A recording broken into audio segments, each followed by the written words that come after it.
Katatapos lang ng First Angelus ng ating Holy Father ni Pope Francis sa St. Peter's Square.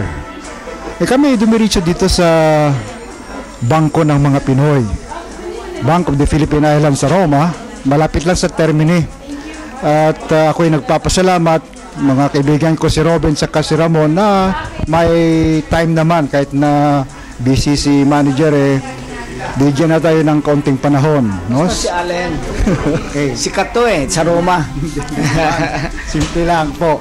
Okay. Si manager po, Milo Calzado, siya ang remittance officer ng Bangko PI dito sa Rome. For Italy. Sa buong Italia pa nga. Okay, now. Nagagalak tayo, nasorpresa tayong lahat, hindi lang mga Pilipino, kundi ang buong mundo sa resulta ng conclave. At inaasahan niya natin baka si Cardinal Tagle pero ang iba, okay. Baka siya na susunod.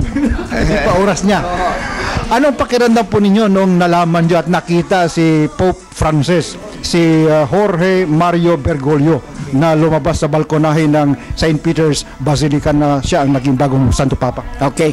Naroon po ako talaga, Allen. Nung makita ng mga iba yung white smoke, ibig sabihin mayroon na tayong Papa. Bago. So, tumakbo kami papunta ng Vatican at kasi lumabas yung white smoke mga 7:06 ng gabi. So, within that hour, up to 8 o'clock, kasi binibihisan pa siya. So, dumating kami ng Vatican ng 8 ng gabi. Abot na abot namin siya na paglabas niya doon sa balkonahe at papakita na siya sa mga tao, pati yung pagbigay niya ng papal blessings. So, napasama tayo doon.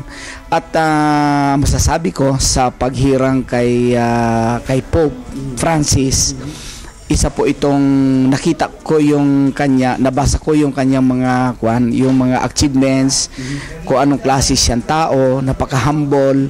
At actually sumasakay siya ng bus papunta sa work niya. Oo, which isa ka ng kardinal napaka-humble niyang tao. At saka dito rin nung Sabado, magsasalita sana siya. Actually siya ang guest doon sa San Giovanni Church. Sumakay hindi siya sumakay doon sa special car for the Pope, sa limousine.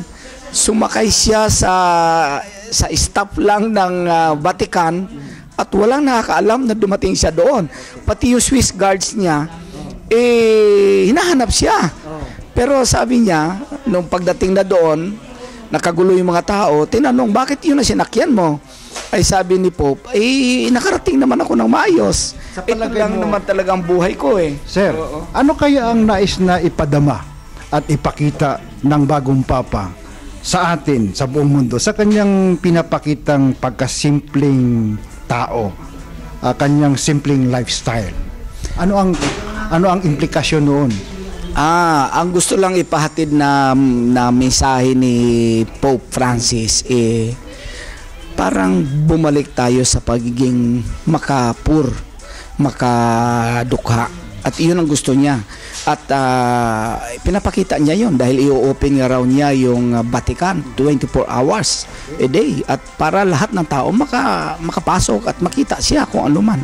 Kung ano pinapakita niya talaga sa gawa na isa siyang Papa na pur. Iyon. At actually ang pangalan niyang Francis hinango daw niya ito kay Saint Francis of Assisi. Siya ang the man of the poor. So ganon ang kanya pinapakita ngayon. Sa ngayon ang buong mundo nagbabantay. The whole world is watching to see the new Pope, how he addresses the problems, no, that confronts the Catholic Church in the whole world, no? Itong alam mo naman sa ibang bansa, clerical sexual abuse, mga skandalo.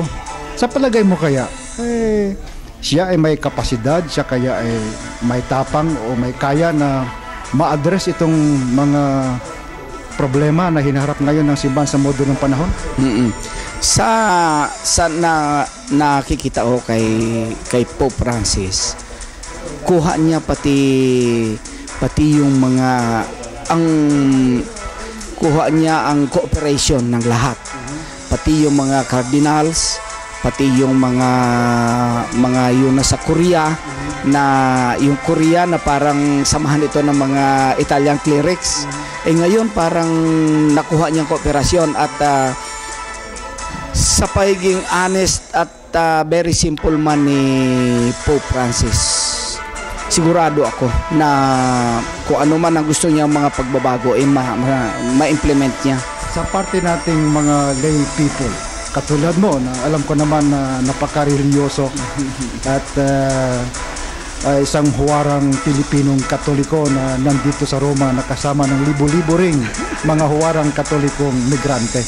Sa palagay mo kaya, how the Pope, how will he translate, no, sa kanyang papacy itong kanyang simpleng lifestyle? Parang nakikita ko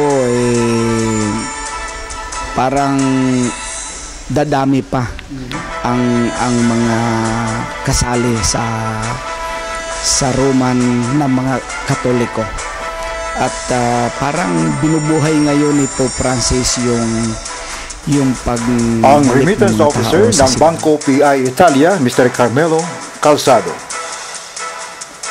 Ang panawagan para sa ating lahat, pati na ang mga taga-simbahan, ay sana matutunan natin na isabuhay ang pagpakumbaba at tularan si Jesus na ating Panginoon.